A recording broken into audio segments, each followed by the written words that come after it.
tell. So I had to Schizophrenic. I had to try and interpret all of that.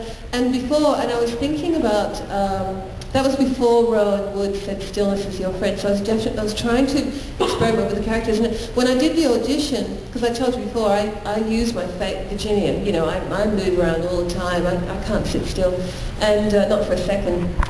Except in meditation. But they say you teach what you need most. I need meditation more than anybody, you know. I really do, to learn how to be still. But anyway, so I noticed when I was doing the, just before I started the audition process, I looked at lots of footage of American actors, because I knew it was an American show. And I wanted to see if their technique was different from ours in Australia. And I noticed that they actually, all jokes aside, they actually don't use their facial muscles at all. I mean, they don't express. So they express with their eyes, with their body movement, with their energy, with their voices, but never with their faces. And so I thought, oh, that's kind of interesting. So during the audition, I did the same thing. And also, I knew I had to play a priest. And so I thought, well, how can one tell who's a priest and who's not a priest? And I thought, well, if there's 100 people in a room, how would I know? And then I thought, well, you can usually tell with priests, they have this incredible amount of love come out of their eyes. It's usually in the eyes. They have beautiful, loving eyes. Almost like that same love that puppies have and little babies have, and, you know, and two people in love. And so I tried to get all of that. So I guess there was directions on the page, like movements. You know, Zan is, I knew she was a priest. I knew that Brian Henson wanted me to be regal and sensual and sexy and cat-like. And then the pages would just say, Zan heals, or Zan prays, or Zan runs into the room perplexed or something, you know. So then you have to kind of fill in the spaces and build the character yourself and hope to God that they like it. So, and I think we all did the same thing pretty much. What about you?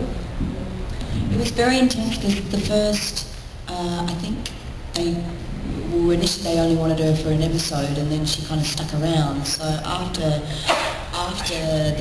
that decision was made, Anthony Simcoe actually teaches for NIDA, which is the National Institute of Dramatic Art, and he used to do talks and stuff, and so he goes acting by the book very much, and I'm acting by the emotion and the really falling in and really digging up the dirt and all that kind of stuff. It's a bit like a therapy session.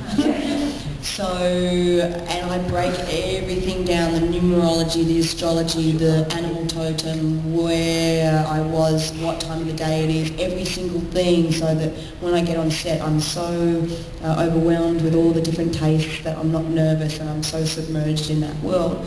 So my scripts, you can barely even read the script, there's so many writings there, everything, and so every time I had rewrites, I'd hate it because I'd write all these notes, and then you know, an hour later, then you have to transfer that, and anyway, so... But your body movements, you came up with that whole thing of how to express Chiana, how the head movements, the whole characterization you invented, didn't you? They invented the makeup, obviously the hair, costume, but you brought the whole thing to life in that character. Because at the audition I said, like, I know she's an alien, so do you want me to kind of act like an alien? And what's an alien? Like a Frelling no, I should say. And he's like, I just want to see if you can act. And so we Who was at your audition? That's going to be Andrew Prowse. Andrew Prowse is just the most amazing guy, but he's one of those guys you cannot get a smile out of him, barely. I used to tickle him and get a smile. Yeah, he's like, and as an actor you want a response from your director, because you're like, oh, you're so overtired and you're so wanting to know if it's going to fit in with the big picture, and if you get, you know that's a good thing from Andrew. So you can imagine what he was like in the audition process, really grilling.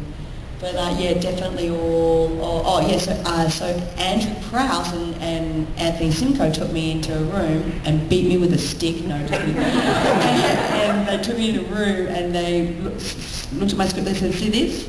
And they threw it in the bin with all my notes. They said, you overthink too much, you do this, you do that, like this, and you've got to do it like this, and we're more heading towards that she's going to be Australian as well, and we also think that, and then there was just notes coming from the line producer, notes coming from the director, notes coming from the writer. What was Anthony doing there? Because you both of your characters were really meshed? Not even at that stage yet, because this was literally after Durka returns. So it was just an acting coach. So it was those two kind of things, and it really unnerved me, and I had a really hard time because I didn't know who to listen to, and I really mucked up and you've always got to go with your natural instinct because that's what made them fall in love with you in the first place. You know, that's what made them think, oh, this kid's got something, maybe they should stick around. So you got to trust. It was a big lesson. And even if it goes against the book, the acting book that says no, you've got to do it this way. However you do it, it doesn't matter as long as the end product is, as long as you get there. Yeah. So that was a really interesting little adventure. So they never gave you any direct, simple. Like here, regal, like whatever, nothing. No, it was just, and because this I think happens on productions where the producers want to sell it, so you need to be marketable to Australia, you need to be marketable to America, you need to change your accent for this and that, and you've got your directors in every episode. Tell them about the accent. The accent on the second day I got sent up to the line producer and they said, look, we really like what you're doing, but we wanted to be Australian because we want to sell it to Australia as well. American accent at first. So I said, I can't, but she's kind of like this, you know, and she's sexy and it's kind of not like this. It didn't make any sense to me because I'd done the whole audition process like that and we'd already shot 2 days and so then I went home that night, burst into tears and tried to make her Australian. And I'm like, they're going to fire me quickly. So then rocked up the next day, sitting in the makeup chair, doing the lines, practicing them in Australian, and the head makeup artist, Leslie, goes, what are you doing? And I said, oh, well, they wanted to be Australian. She's like, no. And then she was good mates with Matt Carroll.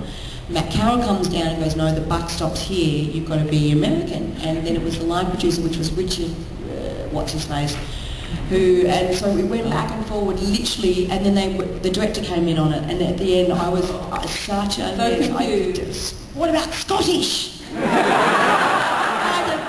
knew. Part of me, it was just like so intimidating and full on. And then we ended up doing most of her in Australian for the rest of the series, and then at the end, Richard Clem-Demon or whatever his name is left, and Andrew Prowse came in and said, oh, you've got a bit of dubbing over to do, and I'm like, what are you talking? And he goes, we wanted to be American again. Oh. So that's why you'll see in series 1, it goes like, you'll see, because Australian when you're speaking, you kind of drop your mouth, whereas American, you kind of like, everyone smiles a bit more, and everything's a bit more like, you open your mouth wider. Kind of like that, you know, so whereas Australians kind of like yeah. So when you're trying to put an American voice into an Australian mouth, it looks weird after it. When you're dubbing.